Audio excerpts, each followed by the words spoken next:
What's up guys, it's Bucky. Welcome to your 12th Java tutorial, and in this tutorial I'm going to be teaching you guys about something called a switch statement.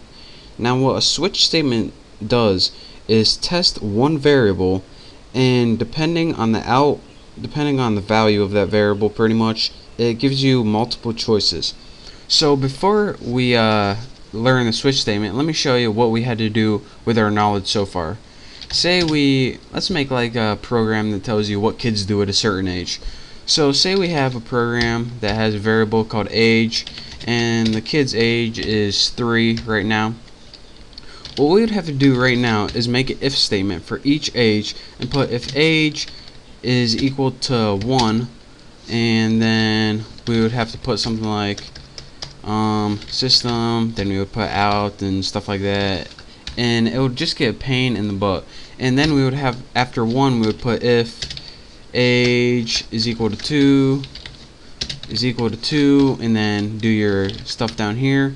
And as you can see, we don't want to type all that stuff for each number, so I wish there was an easier way just to test age for a bunch of different things. Well, actually, you don't have to write 10 different if statements if you want to test age 10 times. You can only write something called a switch statement once, and it will give you many different options. So instead of writing 10 different if statements to see what a kid does from ages 1 to 10, let me show you guys what to do. What you do is write the word switch, and what switch does is find the variable value in the parameters. So what variable do we want to test? We want to test age. So after this, you just go ahead and write curly braces and give yourself a nice little switch body.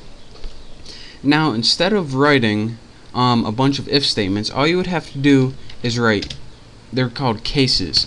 Now what case means is if the value of age is equal to 1, what do we want to do? And after case 1, go ahead and put a regular colon. And I don't know if you guys can see this, but this is a regular colon after the 1 and not a semicolon. So in the case of 1, let's go ahead and system out print line. So what can they do at 1? You can crawl. And then after this, you want to add something called break. Now what break does is it means, alright, if this is true and age equals 1, then we have no reason to go to the rest of the program, so you can just exit. And I'll be talking about that more later, but for now, just make sure you have it. So you can just repeat this for as many options as you want. So in the case of 2, what do we want to happen? Let's just copy this. Copy, save yourself some time. You can talk. So in the case of 2, if age equals 2, what do we want to do? We want to print you can talk and then break. And let's go ahead and make one more.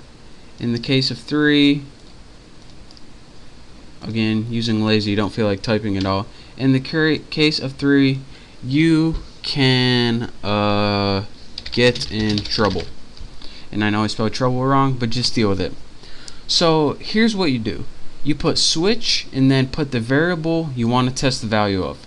Then you put the values that are possible after the word case. Now after, in the case body, what you do is write, alright, if age is equal to 1, here's what I want you to do. If age is equal to 2, here's what I want you to do. If age is equal to 3, here's what I want you to do. And the last thing you have in every switch statement is something called a default. And to do that, you just write default. And what this does is if none of those values are true, it does a default statement. So let me scroll up a little bit so you can see. And again, you don't need a value for this like default 4, because it already knows, alright, if everything else is false, this is what you're going to do. So that's why you don't need a value. So let's go ahead and write, actually let me go ahead and copy this since I'm lazy. Copy.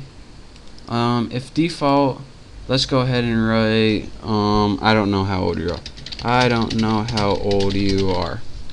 And of course we have a break at the end of this as well. If I can get it right. Break.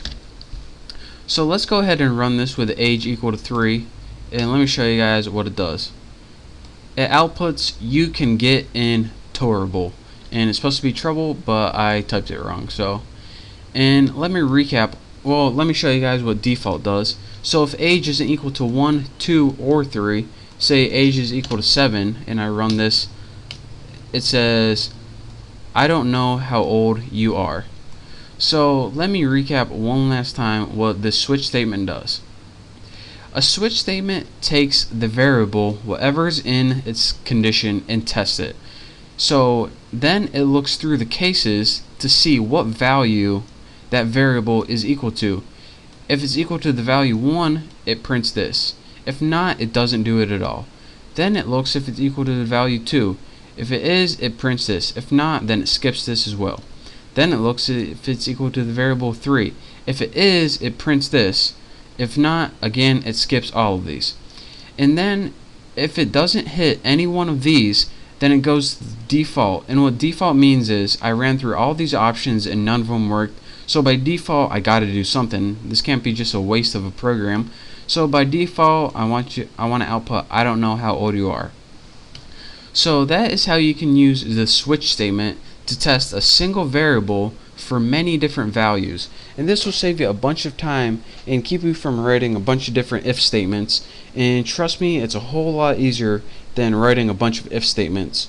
So that's your basic on the switch statement. It will save you a bunch of time. So thank you guys for watching. Hopefully you learned a little something.